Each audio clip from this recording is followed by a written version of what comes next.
Hello students, कैसे हैं आप लोग। आई होप कि अच्छे होंगे। देखिए, लास्ट वीडियो में मैंने आपको 5.1 के 4 क्वेश्चन तक आपको कंप्लीट कर दिया था।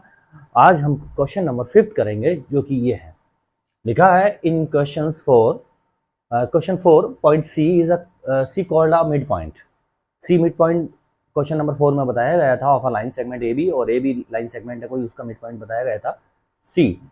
प्रूव दैट, ये प्रूव कीजिए, every line segment has one and only one mid point. ये प्रूव करिएगा आप कि केवल एक लाइन सेगमेंट का केवल एक ही मिड पॉइंट होता है। बिल्कुल इजी है, आसान है एकदम। कैसे, आइए जानते हैं। इसने बोला भाई, क्या बोला, एक लाइन सेगमेंट लिया बच्चे मैंने ए एंड बी, एंड इसने बोला कि मिड पॉइंट सी था लास्ट एक्सरसाइज में, सॉरी लास्ट क्वेश्चन में, इससे फोर्थ क्वेश्चन में। अब कहना है कि ये जो सी पॉइंट है केवल यही पॉइंट होता है, तो फिर इसका मतलब जो हम एक एज्यूम कर लें कि डी पॉइंट एक एज्यूम कर लिया मैंने कि एक डी पॉइंट है, तो ये मिड पॉइंट नहीं हो सकता, या कोई और यहाँ या यहाँ कहीं और मिड पॉइंट नहीं हो सकता। अब बस यही प्रूव करना है कि डी और सी एक ही पॉइंट है, डी और सी एक ही पॉइंट है, ये हमें प्रूफ करना है। चलिए जानते हैं। अब हम पहले लेते हैं कि सी मिड पॉइंट है, ऐसा जान एज्यूम कर लेते हैं। Assume C is mid point.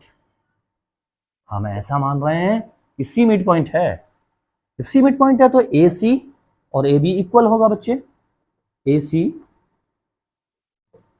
और ए बी इक्वल होगा। क्यों? सी मिड पॉइंट है। मिड पॉइंट का मतलब जितना ये है उतना ही ये होगा, यहां से यहां तक और यहां से यहां तक, है ना, इक्वल होगा। मैंने लिख दिया उसको कि इक्वल है। इक्वेशन लेट कर लीजिए आप फर्स्ट। सिंपल है, बिल्कुल आसान। यहां तक कोई प्रॉब्लम? अगर कोई प्रॉब्लम आए कमेंट्स जरूर करिएगा बच्चे। चलिए आगे चलते हैं। अब आप एज्यूम करिए कि डी मिड पॉइंट है ना, ये हमने एज्यूम किया था कि सी मिड पॉइंट है। अब एज्यूम कर लीजिए कि डी मिड पॉइंट है। Assume D is mid point.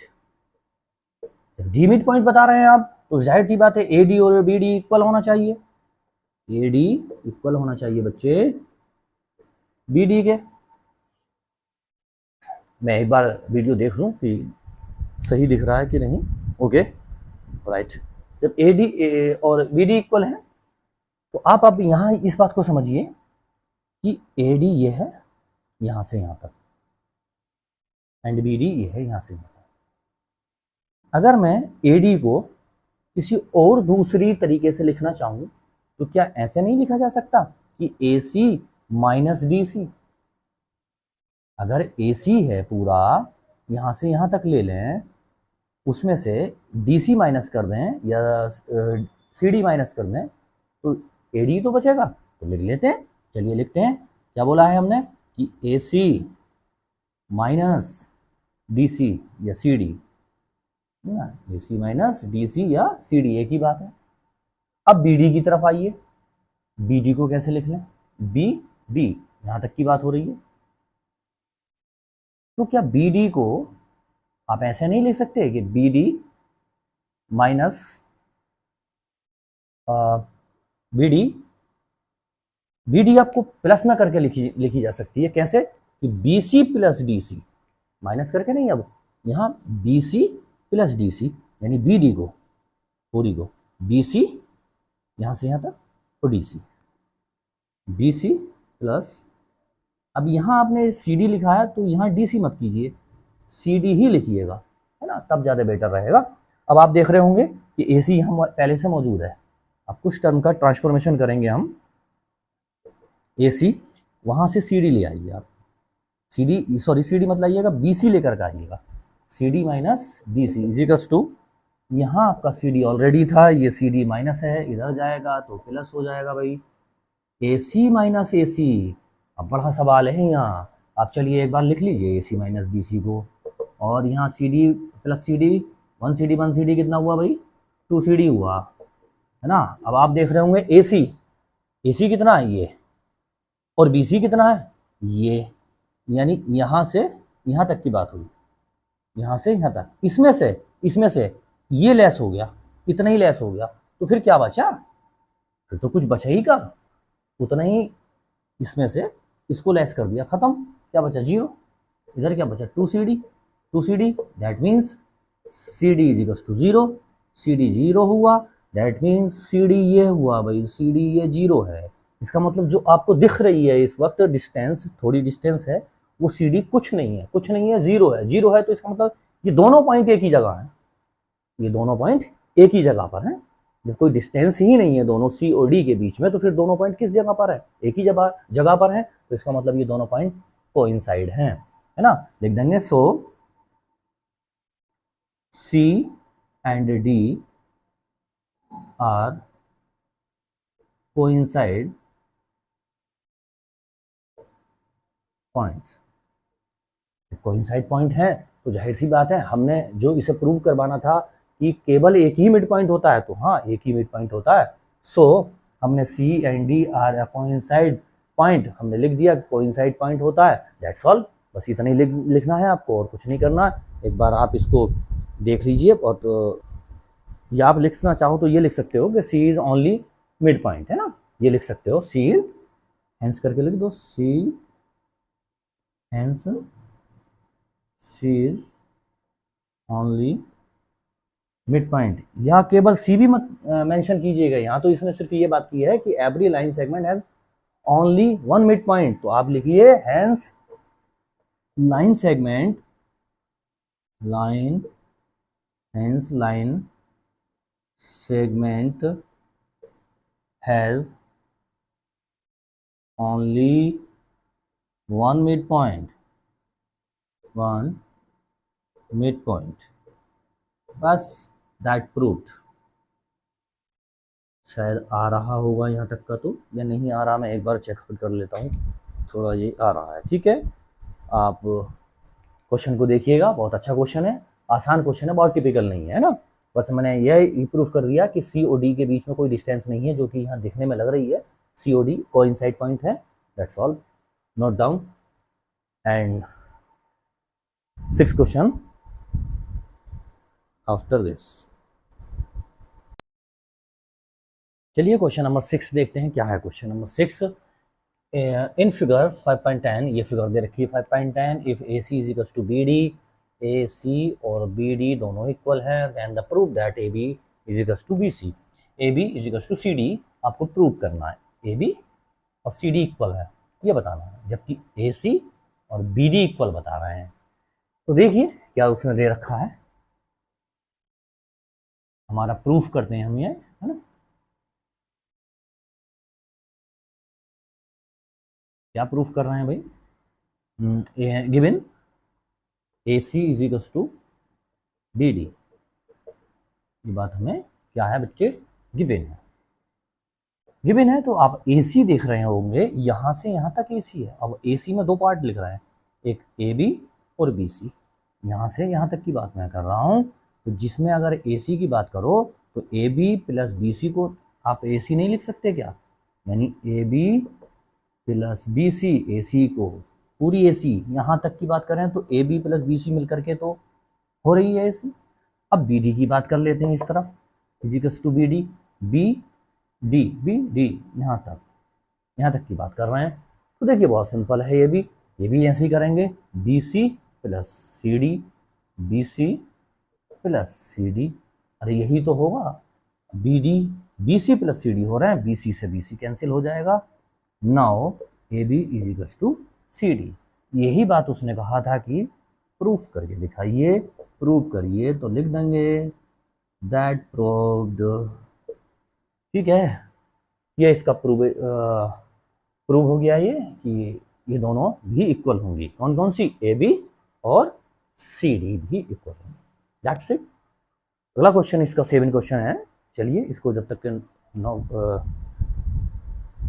Note down कीजिए आप इसको। क्वेश्चन नंबर 7 और लास्ट क्वेश्चन है इस एक्सरसाइज का, इस चैप्टर का। ये लिखा है वाई, क्यों ना, यही लिखा है ना वाई,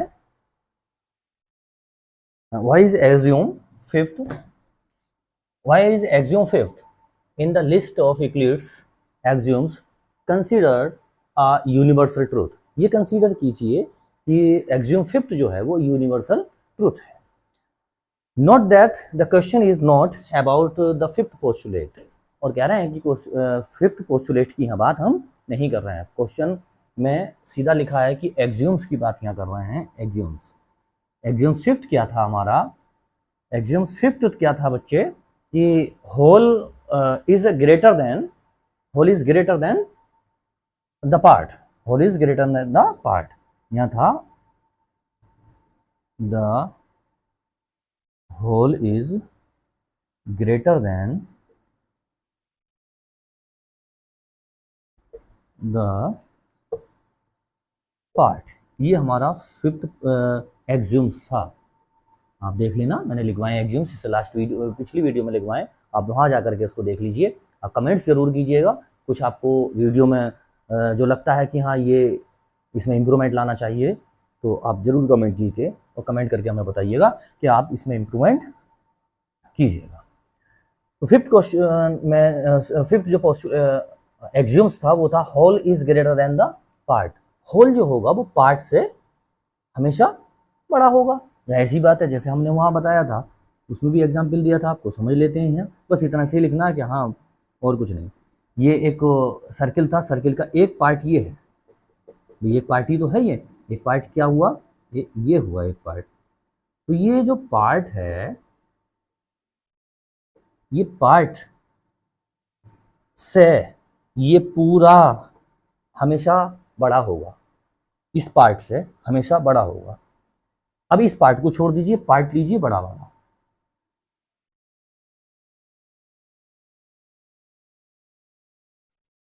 ये लीजिए पार्ट आप, है ना, ये है ना, ये पार्ट ले लीजिए और उसको और आगे बढ़ा लीजिए, बल्कि और आगे बढ़ा लीजिए।